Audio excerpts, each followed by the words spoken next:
I was sitting there in the middle of the live stream, and some reason it got cut off. So I gotta sit here and try and do the rest of the part of the live stream that I originally had set up. I hope I ain't get hit with no copyright. I hope not. But anyways, I'm gonna try and get y'all this Diddy thing and get on out the way. With that being said, let's I'm gonna start it over with the Diddy thing and get on out of y'all's way. We have learned a lot more about the complicated relationship between Sean Diddy Combs and Jane, another alleged victim in this sex trafficking, racketeering, and prostitution case. I don't even know why the hell it cut off. From audio tapes to text to payments to Homeland Security searches to extortion to alleged violence, what exactly happened in court today and how does it fit into the overall case? Let's talk to our in-court reporter, Law and Crime's Elizabeth Milner, to get to the bottom of it. Welcome to Sidebar, presented by Law and Crime. I'm Jesse Webb.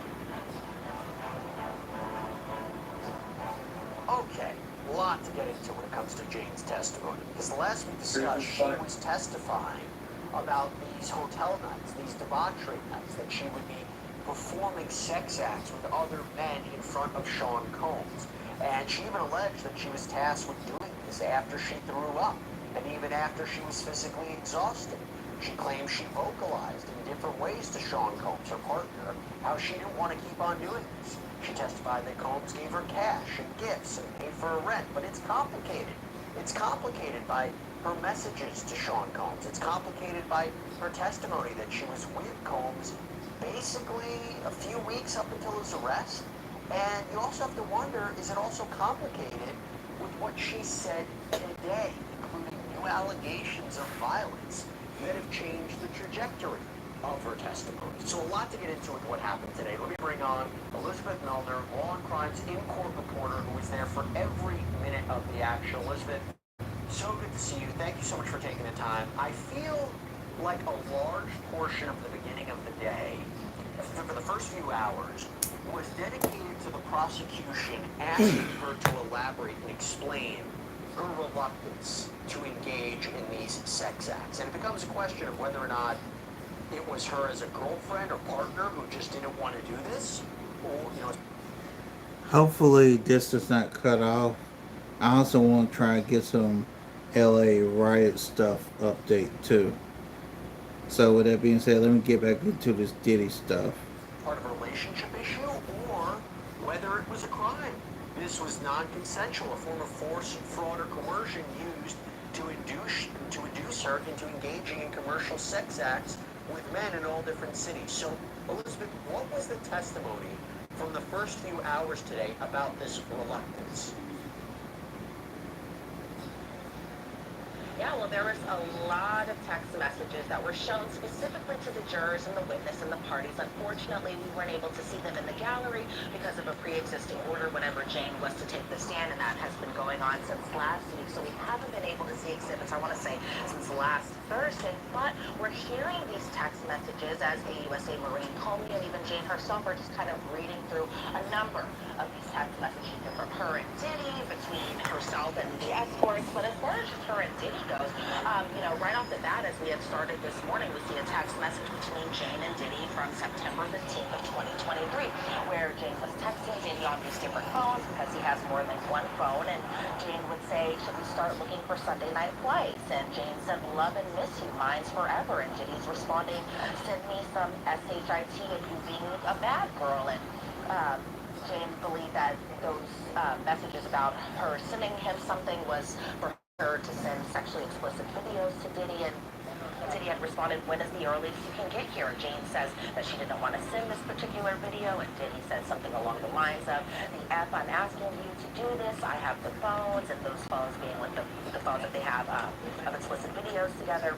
Diddy said, stop it, don't say no to me, and Jane says, well, I'm traveling with our phone, and Jane says that Diddy would record on his two phones, and then his assistants and staff had easy access to it, so they had this separate phone to record their sexually explicit videos together. And Jane was saying in these messages, that phone doesn't look, and I'm paraphrasing here because they go by so fast when they were kind of saying these out loud, and Jane had said, you're using our bids to get erect with someone else. And Diddy said, bye, I was asking you to send something, good night. Jane says, well, I'm not going to New York, you're texting me so that way you can get erect for somebody else. And Jane says that she saw on a podcast that he was bragging essentially about having sex for 48 hours completely with someone else. And so Diddy had told her that no sex was involved on this trip where he was going on this podcast with another person, another woman that Diddy was seeing, and just kind of bragging about this. And this 48-hour trip that he was kind of talking about was on a yacht, and that Diddy told her that he was going to take her on this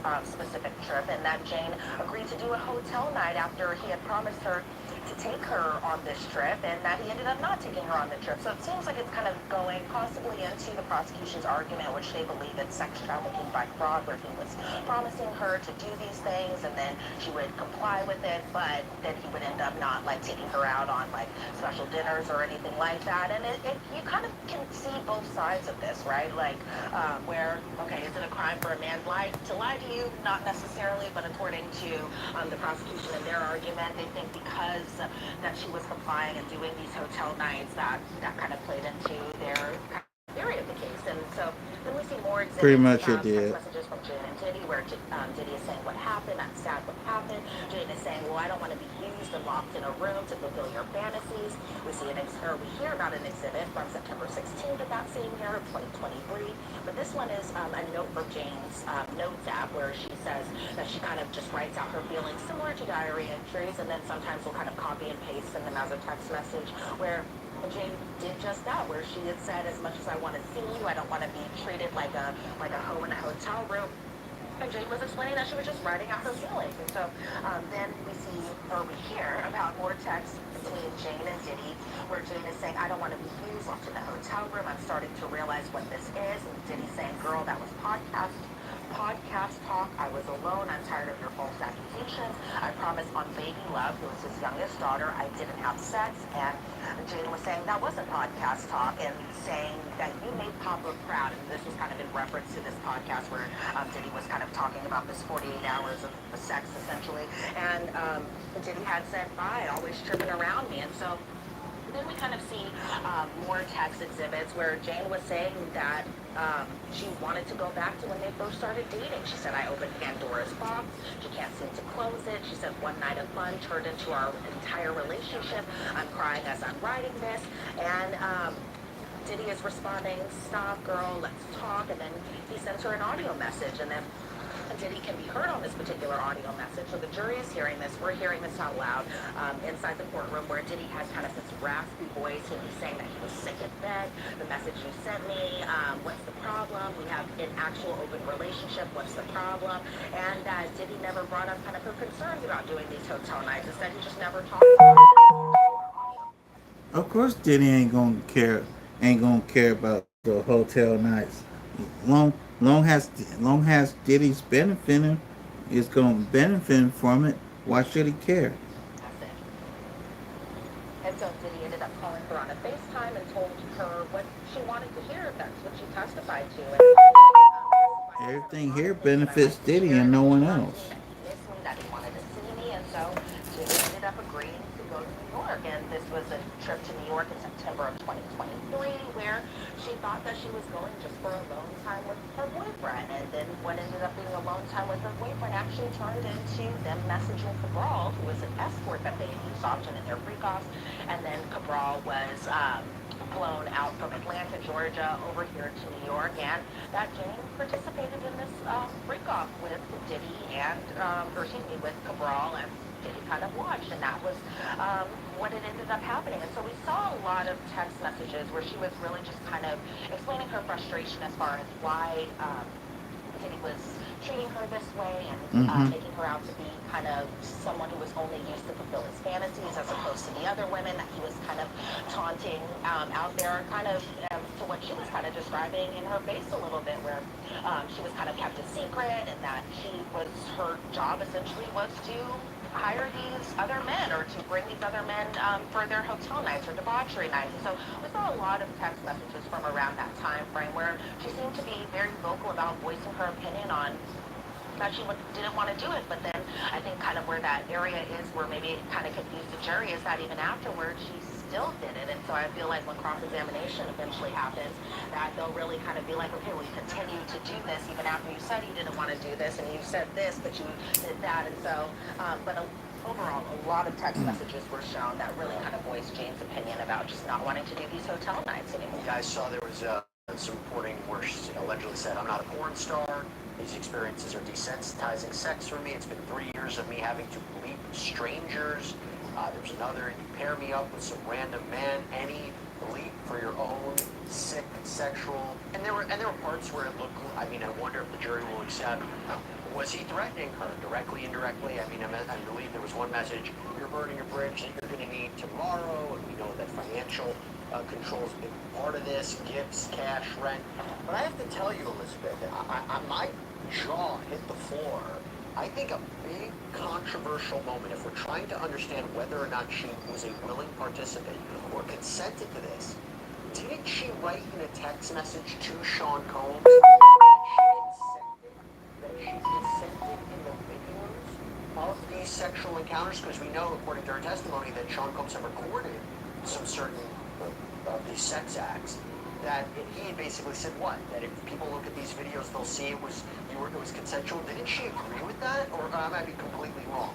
So Jane was kind of vocalizing just her displeasure of having to do these wild debauchery nights or hotel nights just with other men, that she always wanted to be having sex with her partner, and her partner being Sean Combs. So she messaged Diddy saying that he placed these harmful men on me, and Diddy had responded, well, talk to God, I'm going to pray for you, you're burning a bridge that you aren't prepared to pay for. And Jane said that in the text that she knew that she had consented to being on this tape, but she said she was uncomfortable, but she kept doing this because she loved Diddy, and that Diddy kind of even threw in her face that she appeared to be enjoying it. She appeared to be excited even while she was on these freak-off tapes or these sexually explicit videos. And Jane says, well, I'm sorry, I want to feel better. And that was in reference to her just feeling uncomfortable throughout this entire process. So Jane admitted while she was on the stand that she did watch her own freak-off tapes, and she said that I was being high and following a pattern in the majority of these tapes. It was like watching the same show over and over again. And so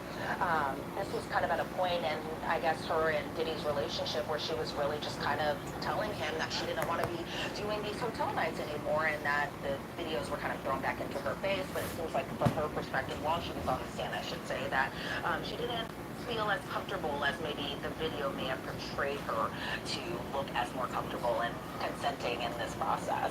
Yeah, I wonder how much the jury is going to wrestle with the idea that she vocalized enough her perceived lack of consent. You know, there's a part of it where she talked about in her notes app. Hey, I want to take a quick minute to thank Upside for sponsoring our coverage of Sean Diddy Combs' trial. Now, Upside is amazing. It is a free app. It gets you cash back on daily essentials like gas, groceries. I bought my gas, I can use Upside. I go out for lunch, I can use Upside. Maybe I get something at a convenience store, I can use Upside. But why not get cash back when doing all these things, right? Yes, this is actual, real cash back. It's money that appears in your Upside app that you transfer right into your bank account. So once you have the free Upside app, you claim an offer for whatever you're buying on Upside. You pay as usual using a debit or credit card. You follow the steps on the app, you get paid. So to find out how much you can earn, click the link in the description to download Upside or scan the QR code on screen, and make sure to use our promo code LC Sidebar. You'll get a special one-time offer of 35 cents back on every gallon on your first tank of gas. That's promo code LC Sidebar for a one-time special offer of an extra 35 cents back on every gallon on your first tank of gas. Today began the cross-examination of key Diddy accuser Jane. The defense questioned her about voice notes, texts, drugs, sexually explicit situations. But the key question was she forced or coerced into sex acts with other men at the request of Sean Combs? Or was this all consensual? Well, the Sidebar, presented by Law and Crime. I'm Jesse Weber. Gene, alleged victim 2 in this case, is now facing questioning from the defense after testifying that she performed sex acts with men for Sean Combs' pleasure, including after she claimed she threw up, after she claimed she was exhausted, after she claimed she repeatedly expressed her reluctance to continuing these hotel nights.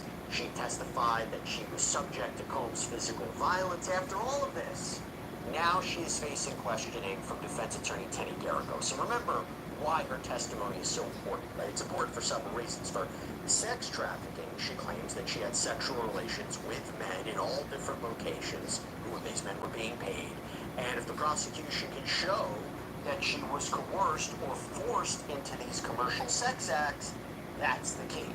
The prostitution charge, her testimony that she was transported to different locations for these hotel nights, that the men were paid through Combs, that their travel to these places was paid and arranged through Combs. That's a more linear way to get to transportation to engage in prostitution. Racketeering conspiracy, the top charge, right? We're talking about an alleged criminal enterprise, criminal association. Well, her testimony arguably supports that by saying that assistants, right, Sean Combs' inner circle, set up these nights, that she was a victim of coerced sexual activity. And the Sex inner circle trafficking did is do an that. underlying predicate crime of RICO. And generally, the more the prosecution can show a pattern of abuse of women, as they outlined in their indictment, that helps with the RICO charge. So, what does cross-examination look like? What did the defense... But here's the thing. All of these women wanted Diddy, which is the sad part. From where I'm sitting, Diddy did not force none of these women to stay. These women unfortunately wanted to stay. So for that, let me bring on Long Crimes in-court reporter Elizabeth Milner, who was there for every second of this testimony. And the most important thing, first of all, happy birthday, Elizabeth. It's Elizabeth's birthday. She had to work on her birthday, but worked on such a big case. She was in the courtroom. Elizabeth, happy birthday. Hope you're having an okay birthday so far. I know it's a lot of work. It is a lot of work, but that's okay. I'd rather spend it with you guys. Well, that's very kind. I think she was getting a lot of love during our lunchtime show today. Everybody was wishing Elizabeth happy birthday. You can check those out up on YouTube as well. Okay. So, before we get into Jane, Elizabeth, a lot of questions that we had, particularly on the lunchtime show, was about what's the status of the defense's mistrial motion. Remember, they basically said that witnesses had perjured themselves on the stand. This was entirely prejudicial. The case should be thrown out right now. And also, there was a conversation about whether Dr. Dawn Hughes, this forensic psychologist who testified about the complicated dynamics and relationship between abusers and victims, whether she will be recalled to the stand. She testified earlier for the prosecution. Does she have to be recalled? Those two issues, real quick, can you give us updates on the mistrial motion and Dr. Dawn Hughes? Well, after spending an entire day of court, you can kind of possibly guess that the judge did deny that motion for a mistrial, and there was a lot of reasoning behind it. So the defense, as far as the motion being denied, the judge was saying that no interference happened and that the defense was able to undermine the alleged incident, and that being Vanna being allegedly dangled off of the 17-story balcony over at Cassie's condo. And the judge was saying, well, you guys were able to undermine this alleged incident by showing the hotel receipt. And so he said that this isn't fodder for a mistrial, and that the defense can use these exhibits to undermine both Vanna's testimony as well as Cassie's testimony. And so they kind of had more discussions about it, and the defense was like, well, we didn't know what Vanna was going to say while she was on the stand, because a lot of their motion for the mistrial really had to do with Vanna's testimony and how they believed that she had perjured herself after getting an immunity deal to testify for the prosecution. But the defense was kind of like, okay, well, the government didn't offer any response to this particular hotel receipt. But then the judge was kind of like, well, Nicole Westmoreland really did have her Perry Mason moment under the cross-examination, and that's not grounds for a mistrial, because they were kind of able to really kind of poke holes into the story that Vanna was testifying to, as opposed to that Trump hotel receipt, which showed that Diddy wasn't even on the West Coast when this alleged incident particularly happened. And then the defense was like, well, Cassie said that she saw this incident happen, but then in the text message she's saying that she saw or she heard about this incident, and she was told about this incident after the fact. And so the defense says that they wanted to submit a certain instruction to the jury, so that way the jurors know that Vanna's testimony was allegedly perjured. But the government was like, well, Vanna's testimony wasn't perjured. She might have been confused. The metadata could have been wrong, because when they were still showing exhibits at this point, you can see the metadata of when Vanna took her, was sent photos of her injuries after this alleged incident happened. Those injuries were taken, or at least sent to her on September 26th, but on that same day, Diddy was, there's a hotel receipt showing that Diddy was actually here in New York, not in California around this time. But the judge said, well, maybe there's this innocent explanation that this happened 9 years ago. Bonnet testified that she was in her early 20s at this point, addicted to drugs, and that this photo could have been taken earlier, it could have been taken I'll later, be and right that back. the defense did enough on the cross-examination to really attack the timing of when this alleged incident happened. But the defense was like, well, the government still isn't bringing up this hotel receipt, and Bonnet had motivation to lie while on the witness stand because of her civil suit against Sean Combs. And then the judge was like, okay, well, you can submit a proposed instruction for the jury to listen to. And then the defense was like, okay. But as far as the motion to recall Dr. Don Hughes to testify, that motion was denied. And so it was interesting because during the cross-examination of Dr. Don Hughes, who was a government witness, she was kind of a blind witness to this case, Jonathan Bach, who was retained kind of last minute for Diddy's defense team, that was the only time we actually saw him inside the court doing the cross-examination when Dr. Don Hughes testified. But we did see him today, and I think we might have seen him today, especially this morning, just in the case that the judge didn't deny this motion, and so that Jonathan Bach could possibly argue it, but we didn't see him after the lunch break. But essentially the judge was like, okay, well, Dr. Hughes testified about romantic relationships, not employee relationships when it comes to Mia, and specifically Mia still sending text messages to Diddy even after she was kind of terminated from her employment, but also after the allegations that she said that she had against Diddy, where she was saying that Diddy allegedly sexually assaulted and sexually abused her. And so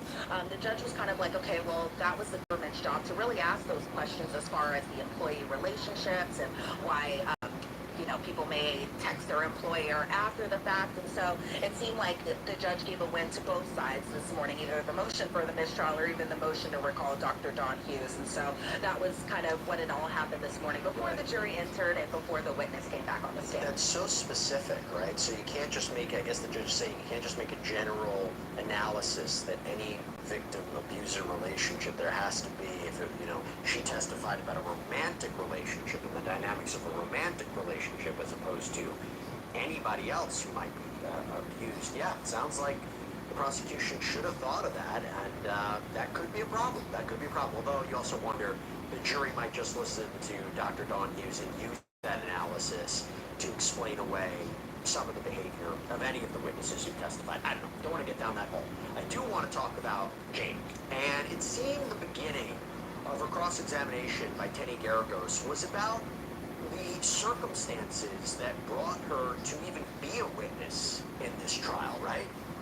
Well, right off the bat, Teddy Garagos, very friendly, I felt like, with Jane while she was on the witness stand. You would think that the two were kind of old friends catching up. Well, obviously, we know that's not the case, but Teddy came out very nice. She wasn't kind of like aggressive necessarily. It wasn't kind of like the Brian Steele moment of the cross-examination of Mia, or even the Nicole Westmoreland cross-examination of Donna or even Dawn Richard. But right off the bat, the defense was acknowledging, or that they had met with Jane specifically just a few times before she later became a government witness, and that they were really kind of putting an emphasis that even though Diddy is currently paying her rent and Diddy is currently paying for the lawyer that she has representing her, that Diddy didn't even interfere even though he's paying for her attorney. And that Jane was explaining once again to the jurors that she hasn't spoken to Diddy for 8 months prior to taking the stand or even seen him, because obviously he's been incarcerated since the last time she saw him. But last time she saw him in person was August of 2024.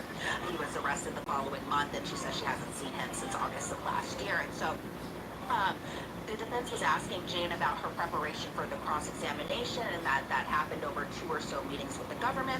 Jane said that she wasn't the one who went to Homeland Security, that it was federal prosecutors who had called her, and that she didn't want anything to do with HSI. We learned yesterday while she was on the witness stand, still under direct, that HSI on the day of the raids to Diddy's Miami property as well as his Los Angeles home, that HSI actually left a card on Jane's door too. And so then the defense is kind of like, okay, well, you had done a night with an escort even after knowing that he was under investigation. And Jane says yes, and that Jane was given immunity to be a grand jury, or given immunity at the grand jury hearing. And then the defense is like, okay, well, you chose to participate. And Jane is like, well, it was because of my relationship with him. And the lifestyle that he introduced me to. Well, you didn't break up with him. This is Teddy Garagos. And then Jane is like, well, of course not. And that they were really kind of talking about whether or not Jane has regret versus resentment, resentment versus regret. And that Jane was explaining that she didn't have regret, just a little bit resentment. And so I think for the jurors kind of listening to this, because I even said this yesterday, Jesse, you can feel sometimes while she's testifying that she still has feelings for Sean Combs, but then I think there are also other aspects where she's still kind of processing, and this is something that she testified to, just processing everything that went on throughout the duration of their relationship. Elizabeth, would I be crazy to say that what I think the defense is doing is not necessarily, and we'll get into this, not necessarily attacking her credibility, that these things happen the same way they were attacking the credibility, let's say, of Mia or Brianna McGoldman, trying to say you were never sexually assaulted, or you were never dangled off the balcony. But it seems what they're trying to say, and I could be wrong, you're testifying to something, and it's the government who's forcing you to testify. It's the government who's transforming your testimony about what could be a toxic relationship into this racketeering case, into this sex trafficking case. It's not like they're distancing themselves from these episodes occurring. It's not as if they're saying these episodes with other men didn't happen. But to me, it seems what they're saying, they're not even attacking her so much as trying to say, you didn't want to be a part of this. It's the government who's forcing you here. It's the government who's transforming your testimony into this federal charge when it's not. Real quick, do you think I'm totally off with that based on the questioning today? And we'll get more specific about it.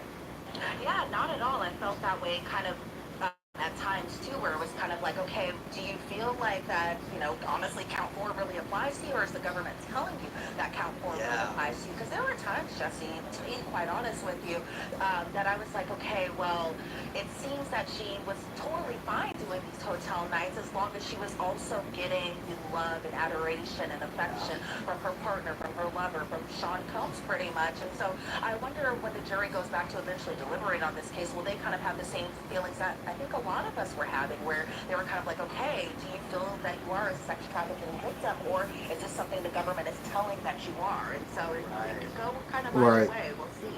Yeah, that's 100% true. And I understand, the cross really focused on, and not surprising here, a lot about the love in the relationship and how she wanted to cuddle next to him and she wanted to that's what they're gonna do with the defense in particular. Were played to show the loving relationship, right? Talk to us about that, because it might be difficult for a jury to reconcile that he is a sex trafficker and she's a victim based on our common understanding or general understanding of what those roles might be, versus the love in this relationship, right? Didn't they focus upon that at the beginning of her cross, the love and the voice notes? What happened there? Yeah, well, Jane was explaining that there was a lot of kind of blurred lines in terms of her emotions, and that she just wanted to fulfill her duties as a partner to Sean Combs. And so the defense was really kind of talking, to your point, Jesse, just about the love that Jane had for Sean Combs, aka Diddy, and just why she kept staying throughout the 3 or so years of their relationship, and that she kept on even doing these hotel nights, especially even during the later years where she was kind of expressing that she didn't want to be doing them anymore, and this was all that she was worth. But as far as even that, when they were recalling that Jane would, put on Diddy's favorite show, which so happens to be Dateline. Unfortunately, I was waiting to hear that it might have been Sidebar, presented by Jesse Weber, but unfortunately it was Dateline.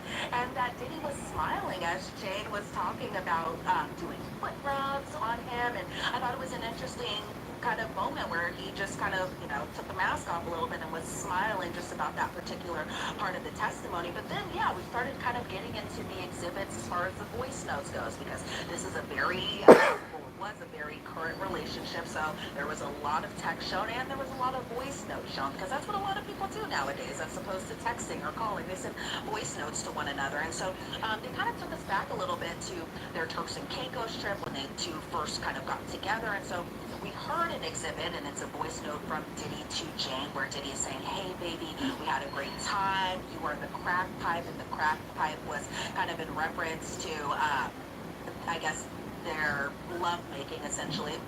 and that Diddy was saying, okay, stay in the light. It was so much effing fun. Get in your bag. And the get in your bag comment, according to Jane, was kind of acknowledging the love contract where they had like a gentleman's agreement for him to pretty much pay for her rent. And so then we hear a voice note from Jane to Diddy where she's like, I love being up under you. Stay in the light. We'll have a big celebration for you. A whole new level was unlocked. I've been closer to you. I'm so happy. I hope you have an amazing day today. Health is wealth. I love you so much. Mwah. Yay to your contract. And that contract that she was referring to was the love contract. And so it seemed like we were kind of hearing a lot of other voice notes where Jane was kind of expressing her love to Diddy, and Diddy was kind of expressing his love back to her, as opposed to yesterday under the direct, where really the prosecution was kind of showing the more kind of aggressive voice notes where Diddy was telling her to get out of her feelings and that he's single, all of that stuff. But as far as today goes, the defense really kind of was like, okay, well, there was love there. You two were expressing love with one another, and you seemed comfortable expressing your love with your partner at the time. By the way, we plan to continue to provide you this Diddy coverage. We're going to give you recaps. We're going to break down these legal issues that happen almost every day in court. And one of the reasons we can do this and bring you this content is because we get amazing support from our incredible partner and sponsor, Morgan & Morgan. This is America's largest injury law firm. And honestly, they have an incredible track record. In the past few months, Morgan & Morgan secured a $9.3 million verdict for a car crash victim in Florida, a $5.6 million verdict for another car accident victim in Atlanta, and not to mention Come on, $1.8 Jesse. million in Kentucky after insurance offered them just $5,000 in that case. And even if you think your case isn't worth millions of dollars, why not just start a claim and fight for what you deserve? Morgan & Morgan, they make it so simple. You can start a claim from your phone in just 8 clicks, and everything from signing contracts, uploading documents, talking to your legal team, it can all be done through the phone. So if you're injured, you can easily start a claim at forthepeople.com/LC sidebar. We got into more racy and bombshell text messages, hotel nights, even a video that all further examines the relationship. And this here is a summary of the whole entire week. Crimes in Court reporter Elizabeth Milner is back with us about what happened in court today as Jane was once again questioned by Diddy's defense attorney. Welcome to Sidebar, presented by Law and Crime. I'm Jesse Weber. Alleged victim 2 in the criminal case of Sean Diddy Combs, Jane back on the stand, being cross-examined by defense counsel Garrett. Important day for the defense, because after all, Jane, who was testifying using a pseudonym, explained that she was essentially pressured into these hotel nights with Diddy, her lover, for several years. These sexual episodes with other men, sex workers, in front of Diddy for his pleasure. Then on cross-examination, they seem to be trying to suggest this was consensual, that she was a willing participant, that he isn't this nefarious sex trafficker as portrayed by the prosecution, that there was no force, fraud, or coercion.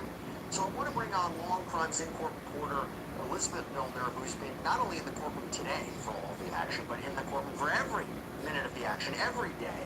And particularly today with the cross-examination of Jane, it's really interesting. Elizabeth, before we even get into that, there was a lot of chatter, particularly on the lunchtime show that we do on Law and Crime's YouTube, and commentary about this juror.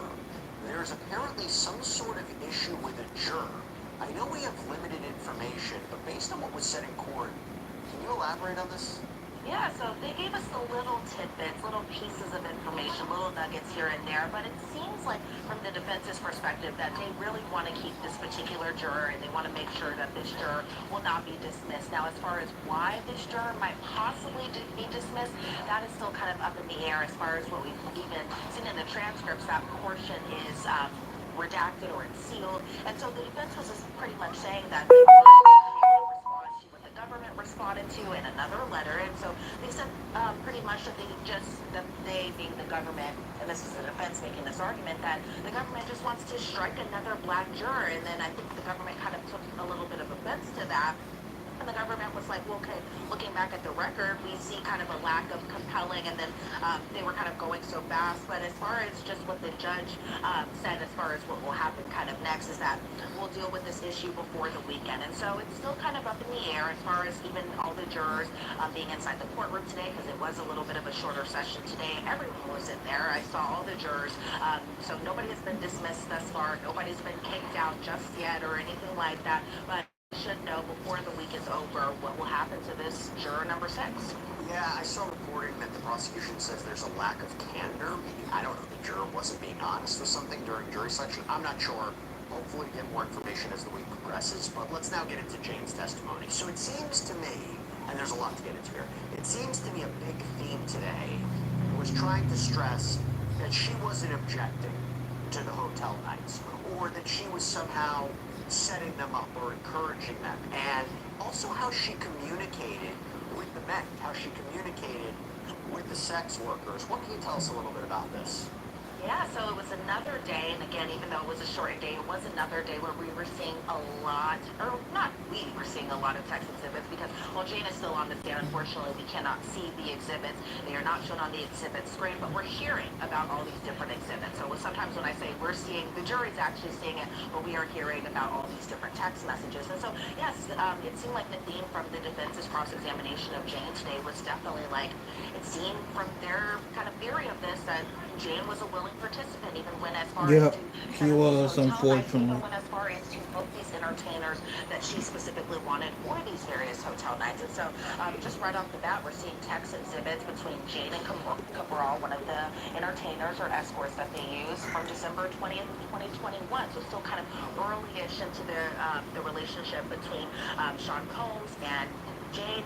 And so these text messages were after a hotel night where Cabral was saying, "Good morning, love. How are you feeling? We had a pretty intense night. That was the roughest sex we ever had." And then Jane is responding, "Ha ha ha ha ha," bunch of emojis. That was one for the books. And then Jane also responded, "Send me something." And then the defense was kind of getting into the length of these hotel nights, where one of the longest hotel nights that she had done was 3 days, which is a long period of time. And then in the Very second long thread, period of time. when AUSA Marine Shit. Counsel was doing her direct examination of Jane, Jane was explaining that New Year's Eve of 2022, that Diddy came to Jane's hotel, that 3 men were there that night, and that she seemed okay with doing these types of nights. But as far as Jane's kind of role in setting up these hotel nights, the jury did see other text exhibits between Jane and Cabral, where Cabral is saying, "Hey, I'll be in LA on the 12th of February," and Jane is saying, "Hey, babe, happy Friday. Are you up? How are you? It's my birthday weekend and you didn't show me love. I haven't forgotten that your LA dates are coming up.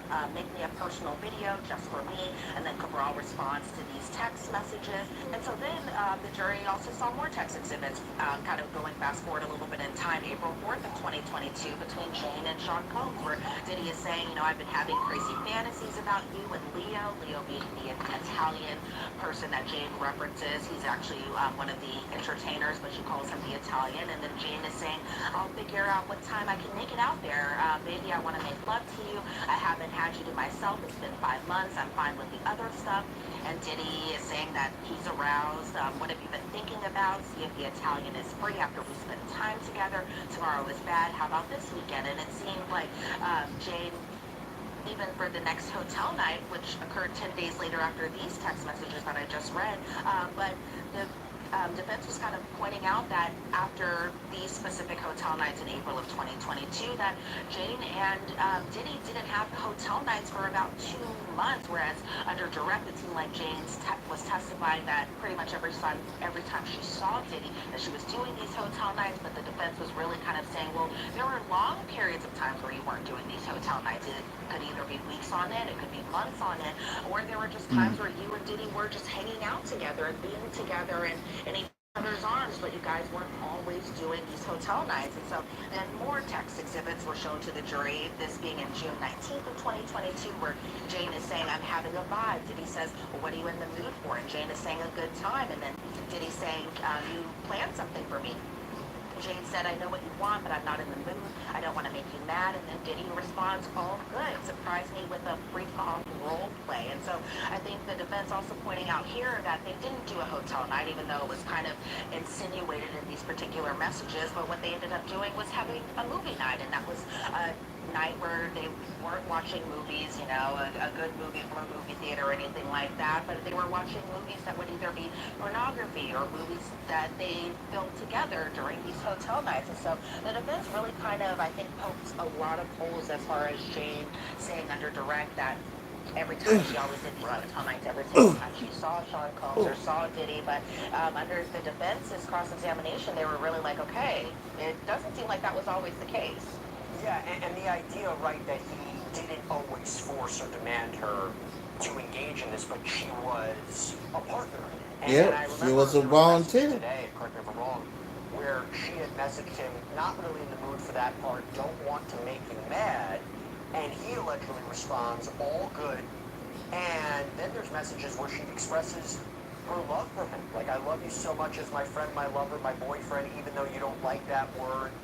Weren't they really trying to show today, through her messages and his messages, that he wasn't always forcing her or asking her opinion about this and trying to show the love that they had between each other, right? That was a big theme, the softer side of Sean Combs, right?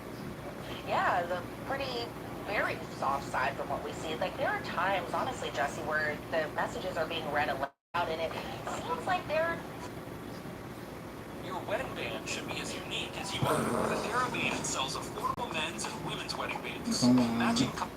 There we go. Sometimes, and I kind of hate to put it this way, like they're two high school kids in love. Like you really, at times, I felt kind of conflicted as far as just hearing these because there's the aspects of Jane's testimony under direct, right? But then there's aspects of the cross examination where the defense was kind of like, okay, the government didn't show you every single thing between their relationship, and there were just kind of a lot of things. And so Jane, throughout her testimony, even under direct, even under cross-examination, she really kind of expresses very often how much she loves pleasing her partner, her romantic partner, her lover, and that being Sean Combs around the time. And so we're hearing more text exhibits, July 22nd of 2022, where Jane is saying, good morning, baby, I had such a great time with you. Diddy saying, want to do dinner at 9, pack a freak bag just in case. But then the defense pointed out to Jane, okay, well, just because he made you pack a freak bag doesn't mean you guys always did hotel nights, right? And Jane was like, yeah, that is true, and that she would normally just pack these freak night bags or these freak bags, and she would put lingerie and high heels and just things that he likes inside these particular bags. And so then we're hearing more text exhibits around that same time frame, summer of 2022. So this is July 27th of 2022, where Diddy's saying, what do you want to do? And Jane is saying, well, what do you want to do, baby? And then just that, are you aroused for me? And Diddy's like, okay, well, can you? I'm going to work out with Paul and then meet up with you. And then Jane is saying, do you want my hair up? And Diddy's saying, okay, what time are we ready? So as far as the really lovey-dovey messages, those were also shown a lot today, where there was an exhibit shown to the jury where it was text messages from Jane to Diddy after a hotel night, and it was kind of interesting, Jesse, because these are really kind of lovey-dovey messages that are being read out loud to the jury. However, at this particular part, Jane is getting kind of emotional on this stand, and I kind of even wrote in my notes, I wasn't sure why, because as you're hearing these particular messages being read, it's things like, I love you so much, baby. You're the reason my child smiles. I love you. No other man has treated me this way. Then there's more messages from Jane again, and the defense is pointing out these were after hotel nights, where Jane is saying, I love you, baby, can't wait to see your interview tomorrow, and that Diddy just makes her smile. And Jane wrote, just wanted to make you smile, spending time in the sunshine. Diddy is writing in messages, okay, movie night was off the chain, and Jane is responding, loving that, delicious, and just more messages where you could really see just the love between the two. There was one particular video that was actually shown to the jury, and unfortunately we weren't able to see it, but you could really hear Diddy and Jane kind of in a moment of togetherness, not like Be right that way, back, but y'all. togetherness as far as being together just as two people would in just any other relationship. And so this was a video again shown to the jury where Jane was explaining around this particular time frame. She was really feeling depressed around this, but then you see this video and Diddy is saying, oh, I love this right here. They sounded so in love. Jane is heard laughing a lot in this particular video, and Diddy is saying, I was in a dark hole. You had to save me. You had to pick me up. I love you. And then Jane is saying, I love you too, baby. You did saving on me. And so the defense was saying that around this time frame where Jane is saying that she was really depressed around this time because she was doing all these hotel nights, not with just one man, but with multiple men, and that she was super depressed, that she and Diddy were spending time together, that they were both depressed together. But in this video, you can hear just really just kind of love and laughter. But according to Jane, because again, she was getting kind of emotional at points, especially during the latter part of court today, I was kind of wondering why particularly she was getting a little emotional, as it just seemed pretty innocent, pretty innocent just hearing these texts. Let me ask you this. It seemed to me based on reading the reporting, she was doubling down on the stand. Correct me if I'm wrong. Doubling down on the stand that she was pressured. That she was pressured into this. That it might look like she was all on board with this, but that she felt pressured to do this. And I don't know what that back and forth looked like between her and Teddy Garagos, but would I be wrong that is a common theme, a common response she came back with today? Yeah, it seemed like she really was kind of doubling down as far as why she was doing these hotel nights, because she wanted to please her partner, but also that she, and that same breath kind of was saying that she was just very uncomfortable with it. But I think the defense was also kind of like, okay, are you saying that you're uncomfortable with these hotel nights because you have regret or resentment now? But it seemed like from these messages, and it seemed like from what we were hearing about in these exhibits, that around the time frame where this was occurring, so between 2021 to 2024, we haven't even really got into 2024 just yet, that Jane was totally fine, and that the only things that would make her apprehensive about these hotel nights, according to the defense, was that Diddy and other women were being seen together publicly. So they brought up other women, including a name that we've heard a lot during testimony going all the way back to Cassie, that being Gina, another example being Young Miami. And then it wasn't even just those two, it was other women too, where Jane would spot photos of him with a woman in London and would get upset, and the defense is kind of like, okay, well, is this why you were saying that you didn't want to do a hotel night? Is this why that you were saying you were uncomfortable, as opposed to a couple weeks or months ago where you were planning to do these nights, the sobriety party or the all-star party, and those types of things? It seemed like a little back and forth where I think Jane at points was kind of getting a little short with her answers, as far as just being like trying to over-explain her text messages and why she particularly sent those types of text messages, because it was either to please her partner or because she was reading in between the lines of what Diddy really wanted. And then she I'm was back, a y'all. little short with Teddy Garrix at some points today, but she held it together as best as she could. But again, going back to some of those points where she was a little emotional on the stand too. So it was a little bit of both today. A mysterious unnamed rapper, alleged coerced sex acts, a major blow-up. Key Diddy accuser Jane has wrapped up her testimony and faced a lot of questions from the rap mogul's attorney. Welcome to Sidebar, presented by Law and Crime. I'm Jesse Weber. Another significant day in the Sean Diddy Combs criminal trial. The defense wrapped up their questioning, their cross-examination of accuser Jane. She's officially off the stand. She was questioned once again by the prosecution. We'll get into that too. But this is Sean Combs' former love interest, who claims that essentially she was pressured into sex acts with other men as Combs watched and pleasured himself. Hotel nights, debauchery nights. Claims that Combs was physically violent with her. Claims that he forced her to engage in these sex sessions when she was sick, exhausted, that she was taking drugs, that these were prolonged for hours on end. But as we've been talking about all week, since she's been facing cross-examination from the defense, there have been openings for Sean Combs' defense team to exploit. And it seems that is certainly what they've been doing. About whether or not she was a willing participant.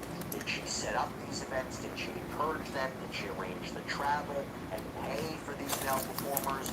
Was she fueled by jealousy in her relationship with Sean Combs as opposed to being a victim of sex trafficking? These are the important questions that the jury's going to have to wrestle with. So let's talk about what happened today. Let's talk about the culmination of her cross-examination, what the prosecution did when they got a chance to question her as well, and also there's something going on about this mysterious unnamed rapper. Let's talk about it. Let me bring in Law and Crime's in-court reporter Elizabeth Milner, who's been inside that courtroom for every day of the testimony. It's good to see you. Before we even talk about Jane, though, and, well, before we even get into the cross-examination, my understanding is there was a bit of a back and forth about whether or not the judge was going to let in some pieces of evidence. I think one was an audio recording from Sean Combs, and one was some sort of personal note, maybe even a diary entry, journal entry from Jane. What's going on there? Yeah, so these were conversations that took place outside of the jury. So before Jane got back on the witness stand today, as well as the jury even coming in for the start of the day, because we did have a pretty delayed start this morning. But as far as just some of the evidentiary issues that both parties were discussing this morning, the defense wanted to introduce a particular audio message that Diddy had recorded around December 20th of 2023. And so the defense was arguing in Jane's direct testimony that she said she told Diddy she didn't want to be doing these hotel nights going back all the way to 2021. And so they were saying that this particular audio message would go to Diddy's state of mind. And so again, this audio message from December 20th of 2023, where Diddy was saying something along the lines to Jane that he was unaware and never understood how she really felt about doing these hotel nights. And again, just putting this into context, that she started dating in 2021, and Diddy is saying in 2023 that he had no idea that she didn't want to be doing these hotel nights. And they were saying that they being the defense, that the government opened the door to let this piece of audio message in, but the government was kind of like, well, this time period elicited under direct was about 2024, and that was the end of their relationship. And they were saying that it's a 403 issue, and that Diddy was possibly trying to feed a false narrative around this time frame, because again, context is a little bit of everything in this case, because December 20th of 2023 was a month after Cassie had filed her federal lawsuit and also settled within that next day. And so the government was kind of like, we don't know if this statement is actually truthful, and we don't know if, again, that Sean Combs was trying to feed this particular narrative to Jane, because again, Jane was expressing that she kind of felt the same way as Cassie did in certain pages of her lawsuit, and Diddy's now saying, okay, I didn't know that you felt this way. And so the government was saying that this is an attempt to get in his own statement as hearsay. Now, they said if the defendant wants to go up there himself and talk about this as a witness, as he would testify when the defense takes over and starts their case, the government said, hey, that's fine, you can totally do that. But as far as this particular audio message, the judge ruled in favor of the government, so the objection was sustained.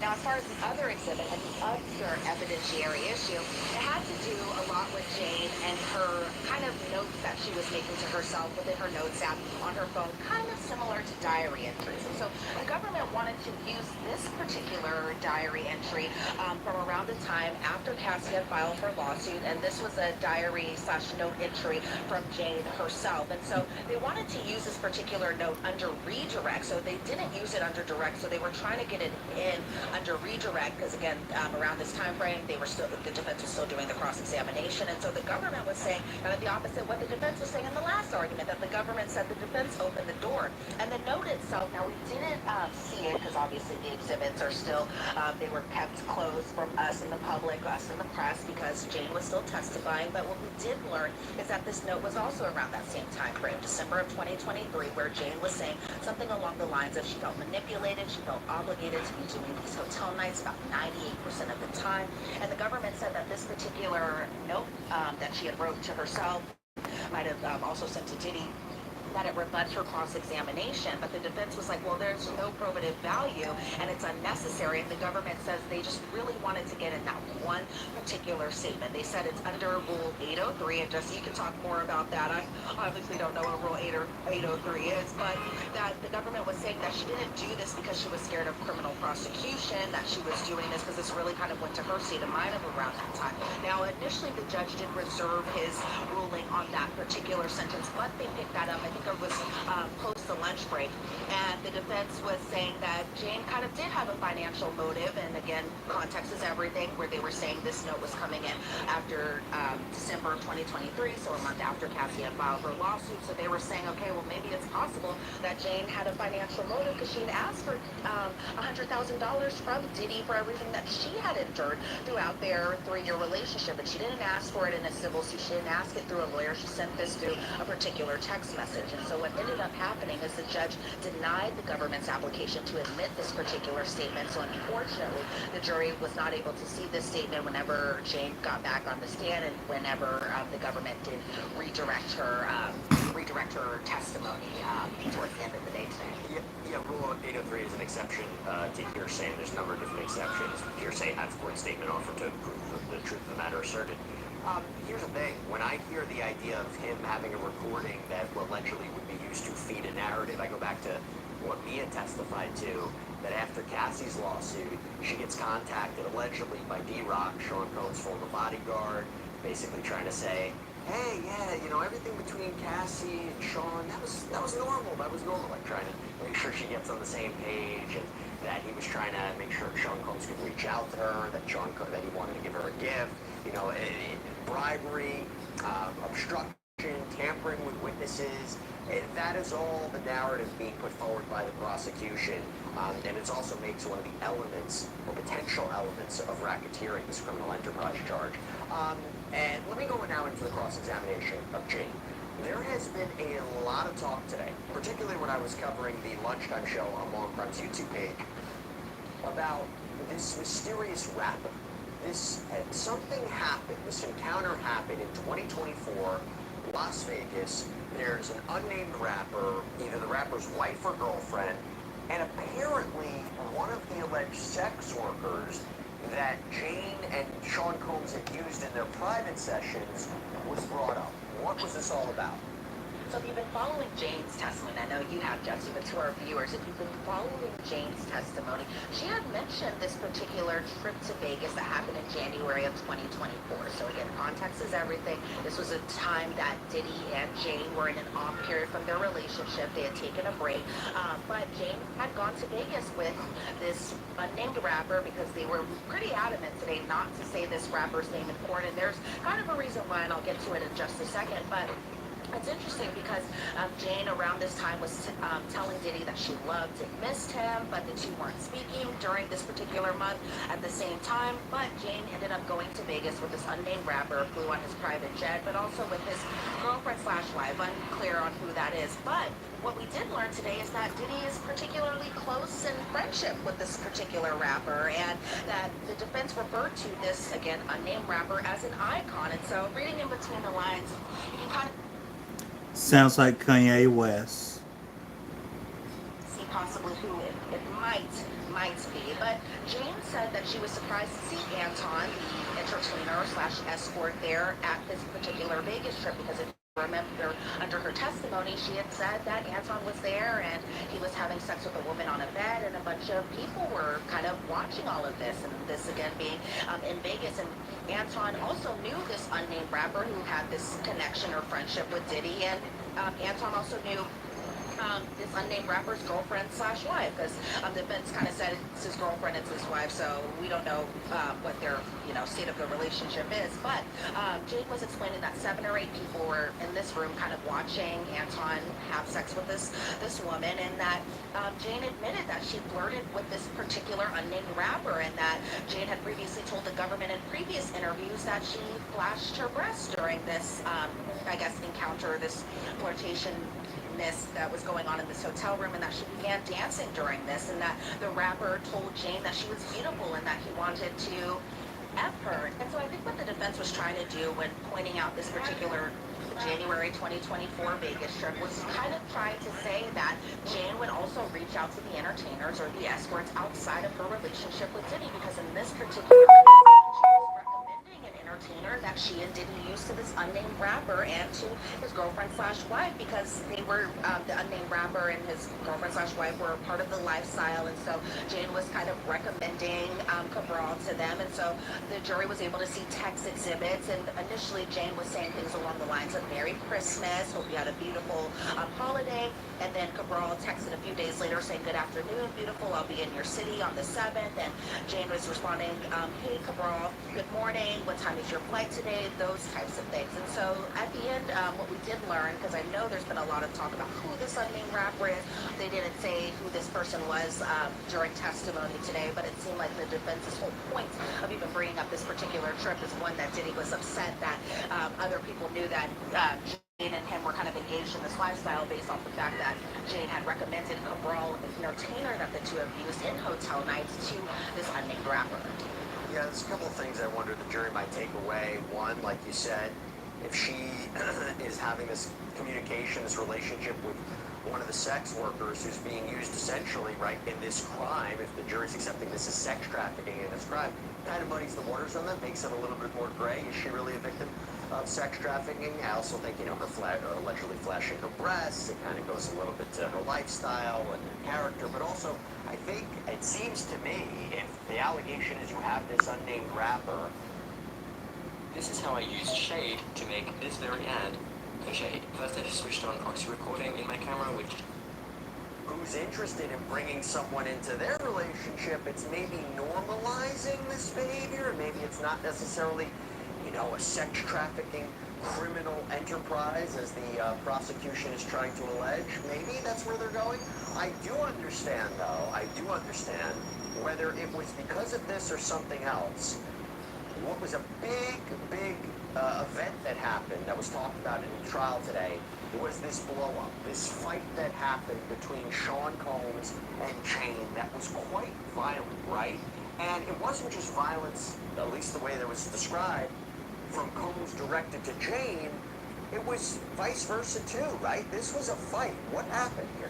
Yeah, so this was a fight that took place in June of 2024, so around this time frame just last year, where afterwards, or before this incident had occurred, Diddy and his family went on a road trip, and then after coming back from this road trip, that Diddy went over to Jane's house on this specific date of June 18th, and if you've been following Jane's testimony very closely, she alleged under direct that she was beaten and then made to do a hotel night or give oral sex to an entertainer even after being beaten by Diddy. But under the cross-examination, they really kind of peeled back just a little bit more as far as just kind of how everything led up to what it ended up happening. And so the jury was able to see exhibits, and that was the decorations laid out inside of Jane's home where Diddy pays the rent for. But Jane had set up just kind of candles and champagne and tequila shots, and then Jonathan, Diddy's assistant, came over and set up kind of the red lights in the room.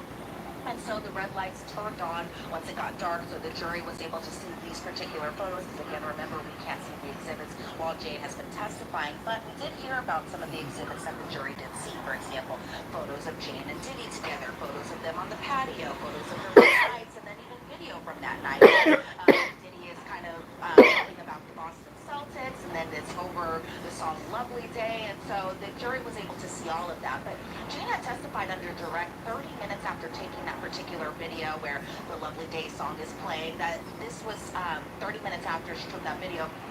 That's when the physical assault occurred. And so Jane was saying, while she was still being cross-examined, that she and Diddy both had about 2 to 3 glasses of champagne. I think Diddy may have had one more glass more than her, and both took 2 shots of tequila. But Jane said that she had a feeling that another girl was on that family trip that Diddy had just returned from. And so the defense was kind of like, okay, well, you're saying that another girl was on this trip, but did you have any proof that another girl was on this trip? I think trying to insinuate that this reaction out of Jane came out of nowhere. She had no proof that Diddy was with anyone besides his family. And so what ended up happening is that Jane got pretty upset. She threw glasses at Diddy. She threw candles at him. The wax got on him.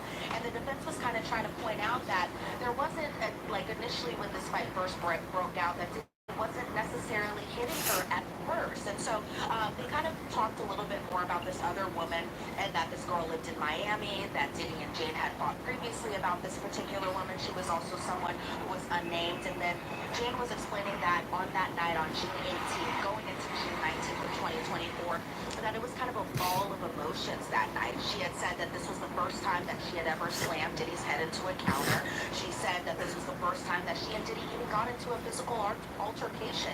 And so Jane was calling him names such as pedophile and disgusting and a monster. And Diddy was kind of Diddy called her crazy, but then, the defense was trying to point out that Diddy was calling her crazy after the candles and the glasses were thrown at him. And so then the defense is kind of like trying to piece by piece recount Jane's kind of events of the night, like how she ran into the bedroom and then the bathroom and then the closet, and how she changed into a large dress and why was she still wearing heels and those types of things. So the defense throughout this was kind of pointing out that Diddy didn't put his hands on her up until it became a certain point.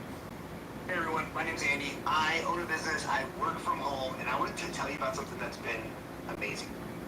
And so initially the defense was kind of like, okay, well, Diddy was just kind of following you behind. He was he was just following you to the bedroom and the bathroom, but just saying things along the lines of, are you not going to talk to me? But from Jane's perspective, she was saying that even throughout all of this, he was still kicking down her doors, because remember, under her direct testimony, the jury saw photos of her broken down doors, or the doors that were just either kicked through or hit through by Diddy, and Jane was telling Diddy to leave, and that she hated him, and then again the defense was going into, okay, well, why were you still wearing like a baggy dress and heels and not wearing activewear? You're someone that works out, so why wouldn't you change into just, I guess, activewear clothes as opposed to what she ended up wearing? And so it felt like the defense at that point was kind of like trying to imply that Jane was the agitator in this situation. She was the one who threw the candles first. She was the one who threw the glass first.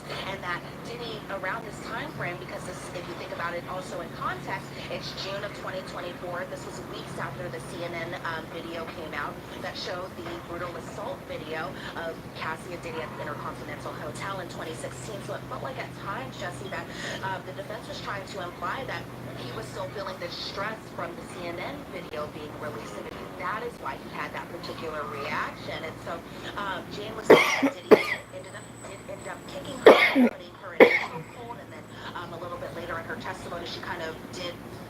She explained that the chokehold was through his arm, and because the defense was like, well, we're seeing this video of 5 days later after this particular incident, and you don't have any finger marks around your neck. It doesn't seem like he strangled you doing this, but instead, Jane was explaining that Diddy kind of grabbed her by the arm, put her up in a chokehold where she just was kind of just up in the air type of thing. And so the defense was pointing out that she had no discoloration on her neck, but then the defense was saying hours after she was hiding for hours, I should say, that she kept on calling Diddy names, and that Diddy, when she came back from hiding for a few hours, because remember she said that she hid behind a wall for like 2 hours, that after she came back that she was still calling him names, but even after Diddy was calling her names, that he didn't kick her during that time, and it was only while they were on the patio where Jane had punched Diddy in the back of the head, so then Diddy had punched her back, and I punched her in the eye and punched her in the forehead, and Diddy told her something along the lines of, you're trying to take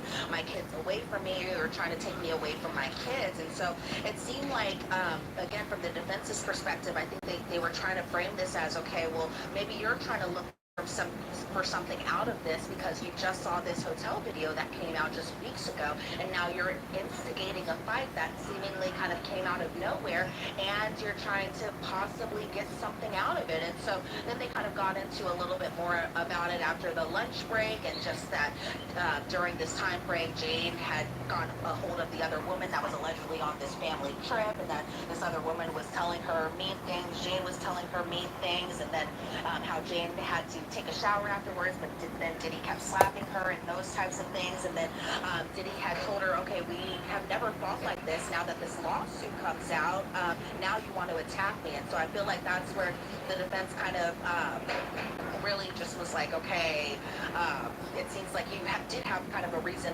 for doing this. And then they got into a fight just about how Jane was over in Vegas for that trip in January of 2024, and that even after the fight, Jane had to put on a hotel night outfit, and then Diddy took Jane's phone to text Anton. Then Diddy saw a message between Jane and Anton about that mutual friend, that being the unnamed rapper that she went on the Vegas trip with.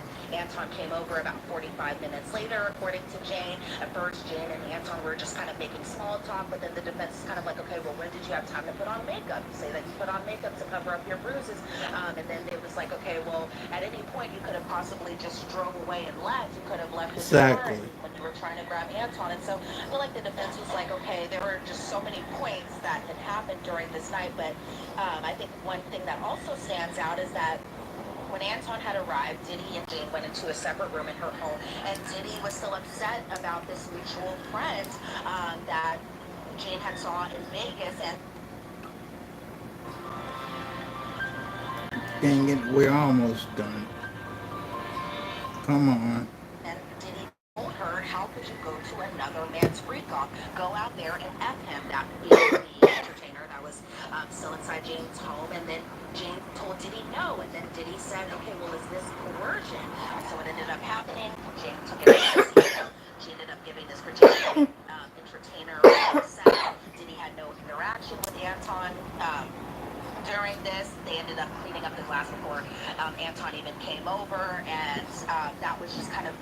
Yes, and I know that was kind of a lot, but I feel like the defense's entire point of just this particular piece of what had happened that night was just the reaction from the CNN video.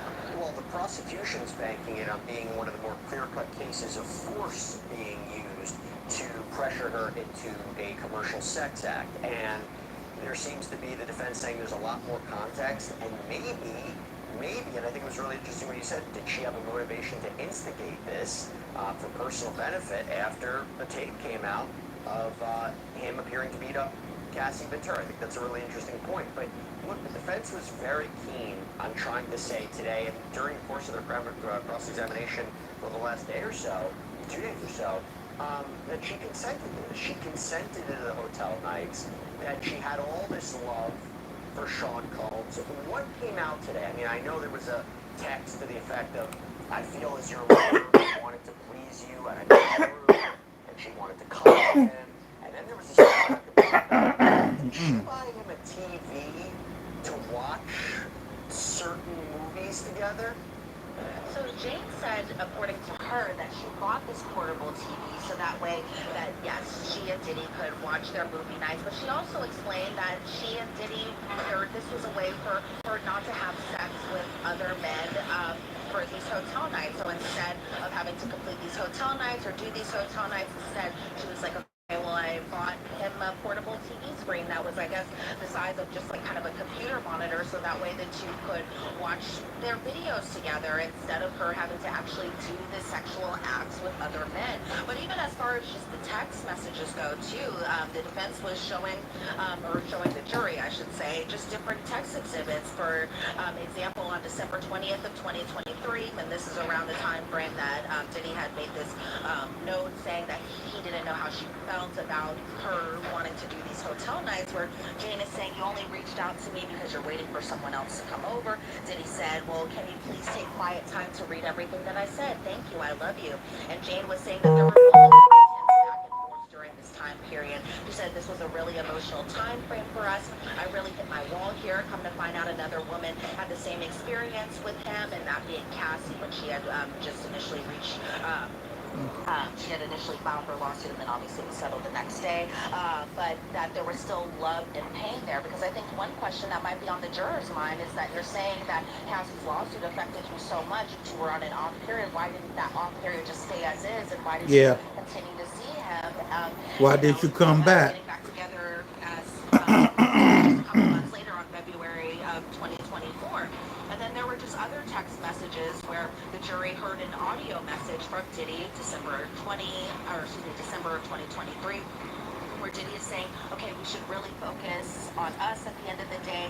What can we do to make you feel better? Let's get to the solution, move on with your life, so that way you don't feel like I wasted your life, because Jane around this time was just saying that she was kind of in her mid to late 30s-ish, and that she felt like she wasted like some of the best years of her life having to do these hotel nights, and that she could have been treated better by other people. And so then the jury was shown text December 27th of 2023, where Diddy is again asking, so what's the solution? We're going into a new year. I don't want to fight. And Jane is saying, well, I tolerated and did myself for you, Puff. Don't discredit me.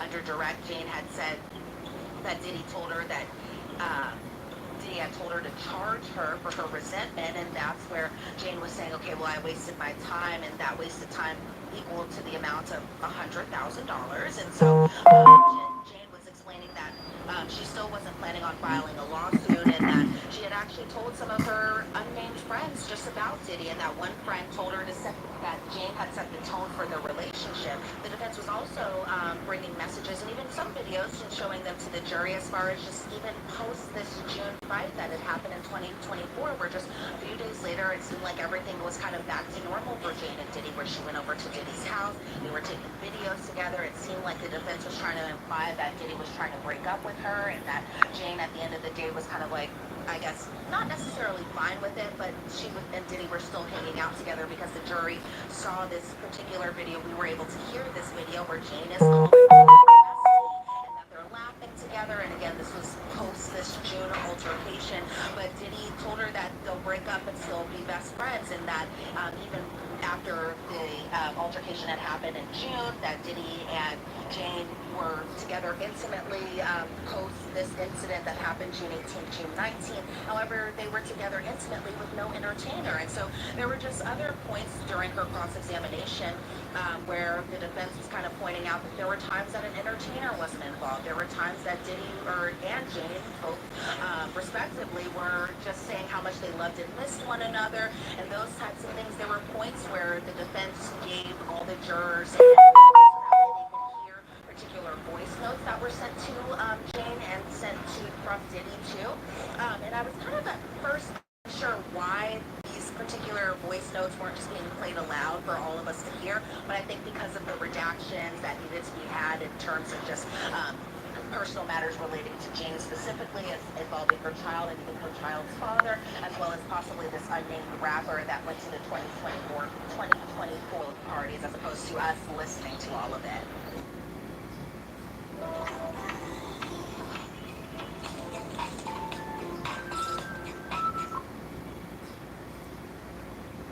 Okay, that's it of the Diddy update, and we're gonna end this with these protests in LA.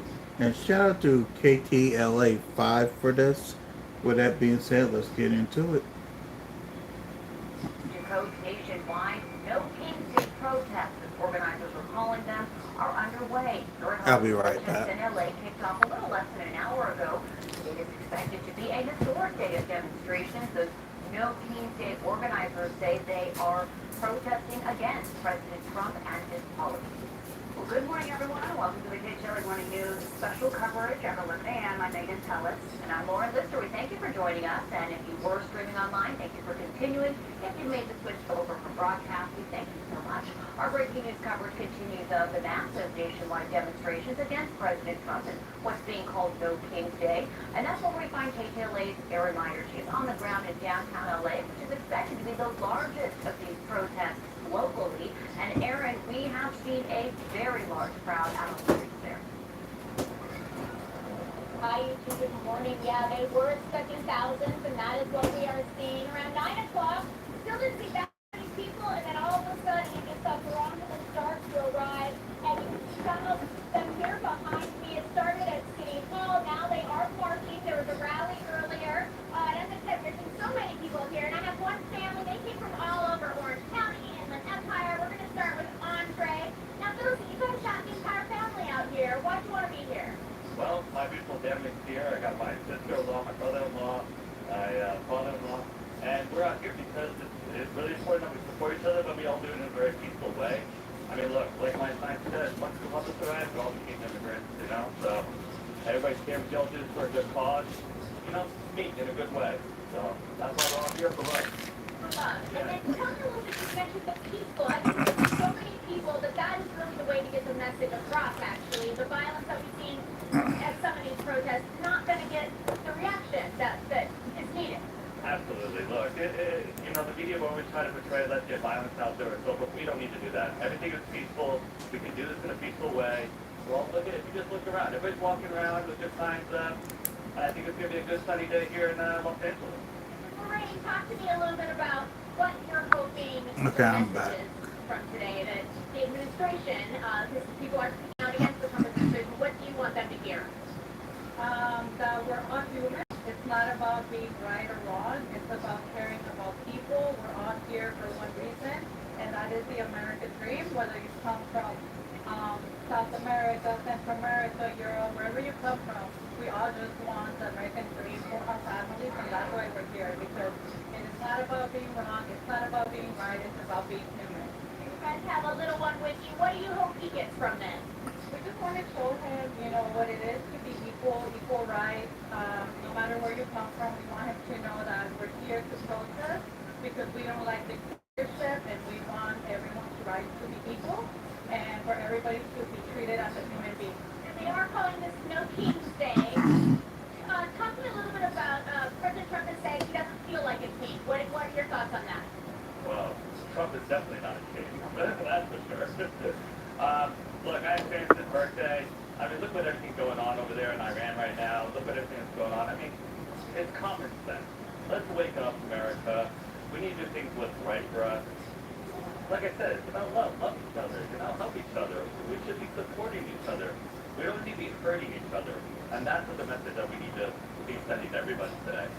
I know law enforcement, they're telling people to get their voices out there, to be heard, but to do so, as you said, peacefully. What is it like? Have you seen the National Guard? You've seen the Marines here. How do you feel with that? As you can see here, it's very peaceful. Except you always gonna have those people that are going out of the way to make it unpeaceful, but everybody, you hear the music, everybody's celebrating, we're here for a good cause. We're hoping that law enforcement is here to help us, so they're here all around, they're here to protect us. So I think it's gonna be a really good result for everybody. People for speaking to us, and thank you as well. Once again, though, there are protests happening all across the country. About 2,000, we're told. They are expecting millions to take to the streets. This one here in downtown, they're going to march, and we are hearing they will be back at City Hall at some point. But right now, everybody's taking off and getting outside. They do. We're hearing the music right now. But the goal is to just think throughout the morning, nonviolent protests, everything hopefully to remain peaceful. And on that, I'm Erin Myers. I'll turn it back to you, studio. Aaron, I love that you're talking to people on the ground and getting their perspectives. And I'm curious, going forward, an interesting question would be, how many people, if this is their first protest they've come to, or, this week, or if they've been out at the immigration protest earlier this week, would be interesting. I'd be curious to know that. And also, for those maybe who never had experiences of going out to this, would do the what's happened this week, with the ice raids, was that more fuel to their fire to get them to make a sign to get out there? I think so. From what we're hearing, it's about 50-50, at least from what I've seen of people I've talked to. Some have been out here prior, some very first protest, and they said they knew this was happening before, but the immigration, anti-immigration protests throughout the week schooled them also to be out here again today. So we're seeing a mixture of both first-time protesters and those who've already been out. Aaron, thank you so much for that reporting on the ground there. You're looking at downtown LA. Now let's look at where another one of these protests is going on, and they are planned in a number of cities all throughout our region. The Sheriff's Department for LA County said 30 events in LA County that he was aware of the No Kings Day protest. You're looking now at Long Beach. This is where another No Kings protest is getting underway. You can see the protesters out there on the streets and the cars driving by and honking.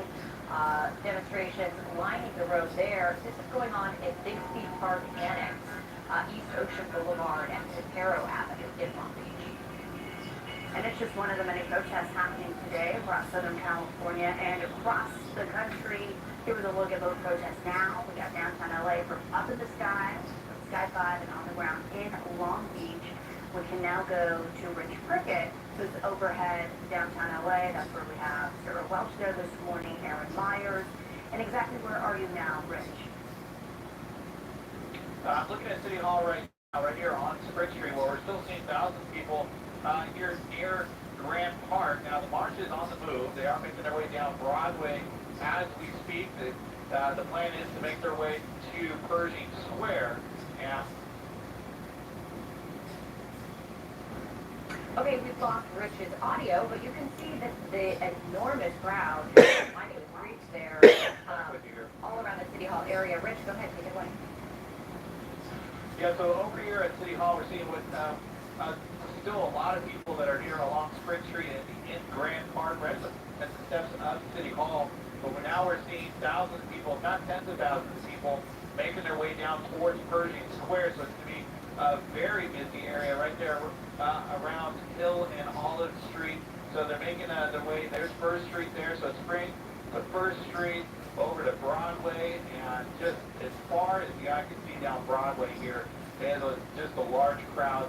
The march is making its way down towards Pershing Square and making a turn down Fifth Street.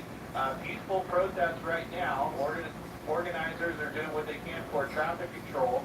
Unfortunately, we're not seeing a lot of cars here on the streets of downtown Los Angeles, at least where the march is happening, but some people having to kind of make their way out of the intersection and turn around and go the other way as the crowd is making their way through.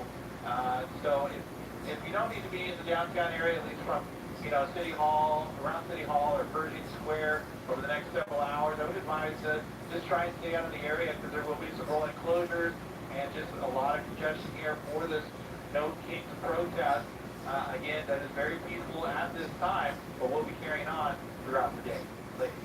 And Rich, you talked about the on and off ramps, the 101 closed, so people getting down there. There are lots of closures surrounding the area this morning. Hours from now, starting at 8 p.m.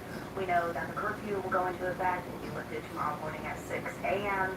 But it looks like a lot of energy down there. And again, we keep saying it's so far so peaceful, which is some good news this morning. Rich Cricket up in Sky 5. Thank you. We'll check back in with you in just a bit. Hundreds of U.S. Marines on the ground here in Los Angeles protecting the Westwood Federal Building. Yeah, the troops have their role in covering work, but they have been disadvantaged trying to get into the VA yesterday. In particular, Carlos Herrera is live in Westwood this morning with the details. He's been monitoring the scene there, and Carlos, you noted this is not an area where No Kings Day protests are planned. Yeah, that's right. And a lot of people stopping by asking us, hey, are there any protest demonstrations set to happen here? We say they're not, and they start heading to downtown, to Culver City, to West Hollywood, those locations that indeed will be having this protest. You can see we're now approaching the shift change this morning at the Federal Building. These are 7,200 U.S. Marines that are here staged at the closer Federal Building since yesterday.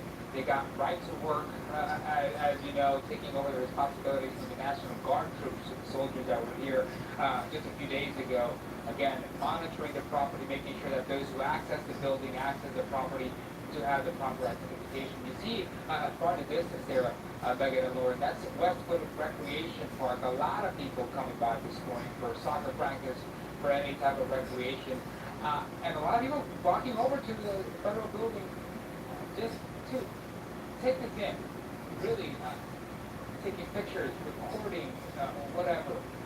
Remember, this is the first time that active duty U.S. Marines have been deployed to Los Angeles since 1992. That's when the LA riots happened in our area. So over 30 years.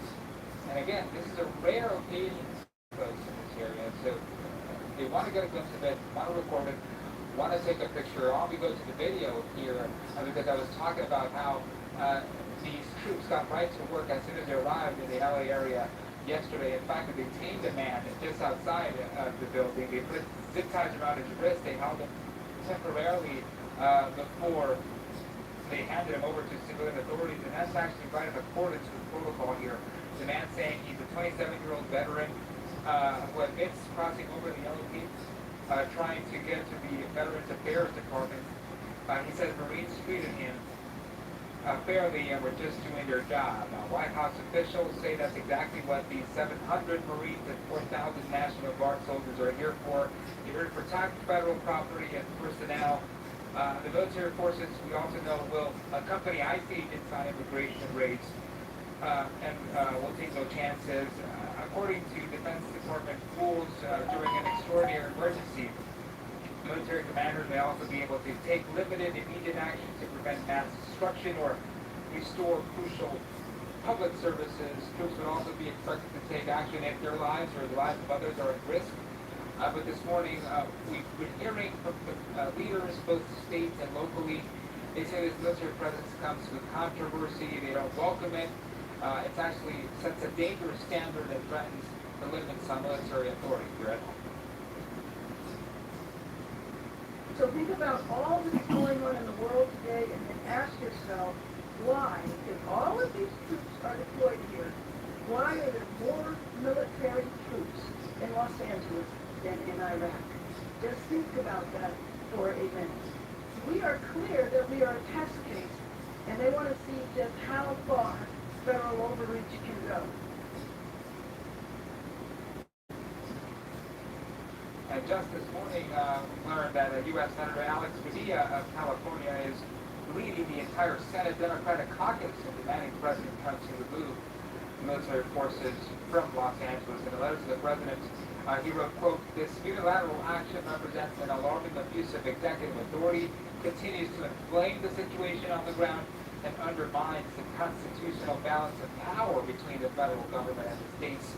Significantly, it also pulls military assets away from other critical missions and is a waste of taxpayer dollars. That's the end of the quote there. He has also called for these protests that are going on across California and across the nation to continue today, but he's urging folks, of course, to remain peaceful here. Now, the big question, of course, Megan Eleanor, when will these troops leave this area? That's, of course, part of the ongoing battle between Governor Gavin Newsom, state leaders, and the Trump administration. We don't know that yet. It's unclear. We did learn that the Trump administration is now demanding ICE to pause immigration arrests at restaurants, at hotels, at farms. That's, of course, amid the concerns that it's hurting those key industries.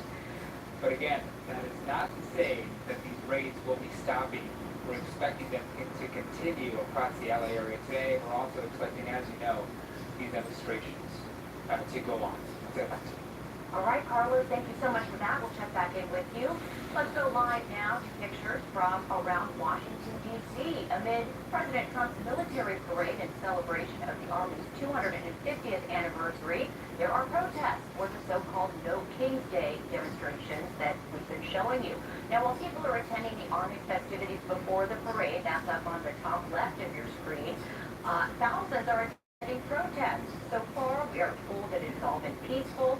We will continue monitoring that. I also want to say that President Trump on Truth Social 3 hours ago, quote, "Our great military parade is on, rain or shine. Remember, a rainy day parade brings good luck. I'll see you all in D.C. This parade will begin at 6:30 Eastern Standard Time." But activities leading up to it, you can see people are lined up to see some of the military apparatus that is on display as opponents of President Trump and his policies are hitting the streets to protest. They're calling it No King's Day. As for President Trump, he has commented on the protests. On Thursday, he was asked about it, and he said, quote, "I don't feel like a king. I have to go through hell to get stuff approved," end quote. That's one of his remarks. So you're looking at these scenes here. We will continue to follow what's going on in the nation's capital as we look at what's happening on our streets here at home. And speaking of home, this is a look back. Sky 5 Bridge Perkins, views above downtown LA this morning at Sky 5 Bridge. All of this, people started getting together, congregating around 9:30 this morning. For those who are just tuning in right now to our live stream, they should know that at 10:30, that is when the march began. And it was pretty much on time. So far, what have you witnessed from your vantage point?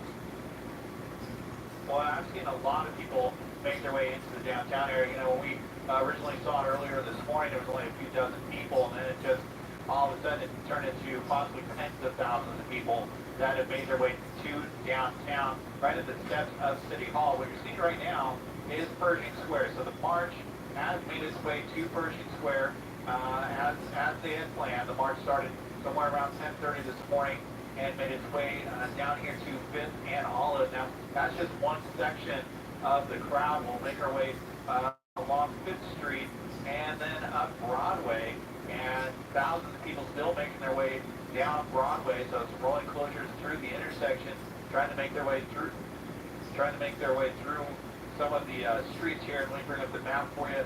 There you go. So we're looking at Broadway here, as we mentioned, some of the props that are making their way down towards Pershing Square, and we're still seeing a lot of people at City Hall that still have yet to make their way over to Broadway. So long line for this march, a big show of support here for the No Kings March and Rally today, and will continue throughout into the afternoon, and they ultimately will make their way back towards City Hall. But there's a lot of people for the No Kings Rally and March. It's very peaceful at this time. LAPD and neighboring law enforcement agencies on standby, but have not been needed at this point, and it's really been up to the organizers to help try and provide some traffic control as this march starts making its way through downtown. And there's the tail end of that march still at City Hall. So just a mile-long line of people that are here for this rally and march through downtown. Again, from City Hall all the way down to Pershing Square, and then ultimately we'll make their way back up to City Hall later on into the afternoon. send it back to you in the studio. Rich, thank you so much. While I have you here, the crowd looks really, really large. Are you hearing any preliminary estimates on size, on any radio traffic or anything? And understanding that they are preliminary. Anything you can share? And also, I thought earlier before we were live with your shot, I thought you maybe had a street where there was LAPD stage, LAPD vehicles. I was wondering if you could describe that. Yeah, we're trying to make our way up to that area. We did see LAPD that was staged. I believe it was on possibly Spring Street, but up near the LAPD headquarters is where we saw some lines of squad cars as well as officers that have this section of Spring Street between, let's see, First Street and possibly Second Street here that has been blocked out for the LAPD, so preventing the crowd from making their way along Spring. They want to keep them kind of going in the same general direction. There's First Street right there at Spring, so LAPD on standby. They're on alert. They're communicating. They do have a helicopter that is overhead, giving them an update as to how large the crowd is. However, I haven't heard any official numbers, but just based on what we're seeing, it would appear to be that it's in the tens of thousands of people that have lined the streets here through downtown. Yeah, we heard earlier in a press conference from Ronnie B. and Web, our fire chief, saying that 106 fire stations fully staffed today, adding special resources, medical task force, a tactical task force. So again, we are taking a look right now. Hopefully none of those task forces need to be implemented this morning, but at least we know that they are there to protect the people of Los Angeles who are out there congregating this morning for these no-keen protests. It's 11:19 on this Saturday morning. This is a live look right now at what will be the largest protest here in Southern California, which is downtown LA. We're getting the vantage point from Sky 5. We do want to get out to our Aaron Myers, who's on the ground now. Yeah, Aaron's been talking to people that are some of the thousands that are out there about what exactly motivated them to take to the streets today. Aaron, I see you with the group right now. Yes, we have three ladies here from Santa Clarita. They said this is the first protest they've attended in the past week or so. And you guys chose this one in downtown. Talk to me a little bit, Brianna. Why do you want to come to this one? You know, we do have some all over LA County, Orange County, Inland Empire as well. Why this one? We felt like it was bigger. We felt more united to come out with all these other people out here. And we just felt like it would be better with a bigger crowd, get the message out more, since all of us are speaking. So, yeah, I just would have fun. And you just said the message. What message do you want to get out there? That we all deserve to be here, papers or not. We all work hard. We all come from immigrant families that have worked hard and have done nothing wrong to be sent away, and we all deserve to be together. The families being ripped apart is really devastating, and nobody deserves to go through that. And yeah, I think we all just deserve to be here as long as we're peacefully working, doing what we're supposed to do. Monica, talk to us about the peaceful part, because I know organizers for the No King's Day protest, they said it is a non-violent protest. They're telling people to come with that in mind, don't bring weapons, be prepared to have your voices heard. What are your thoughts on that? Yeah, I think everyone should come here peacefully, just like stop the bad rhetoric about immigrants just being criminals. I think violence really has no place in these types of protests, and so far it's been really peaceful here. And then I know President Trump has said he doesn't feel like a king. He said that this past week. Your thoughts on that? I don't believe that at all. I think he's taking into control even more than he should be. Yeah, parade. Yeah, he has a parade with all military, parading the military around. I don't think that this is right. You know, this is something that like a king would do, and America's bows down to no king. And I know that he's saying the parade is for the military for their 250th birthday, but it's also his birthday. So your take? I think it just, I mean, it falls on his birthday, and I think maybe this could have gone about it in a different way, I think. Yeah. And then now, I know this past week we have seen some protesters get violent. What would your message be to them? I think, honestly, the looting and the violence really shouldn't have a place in these protests, because that just sort of spreads the bad image that all of us are here to promote violence when we're not. We're just here to stop the bad rhetoric about immigrants and how they're criminals. And I know it seems like people are starting to wind down in this area. So ladies, do back to the march. You're headed to Pershing Square, but thank you for talking to us this morning. We really appreciate it. But that is the message that we've been seeing from people, is keeping it peaceful. They say that sends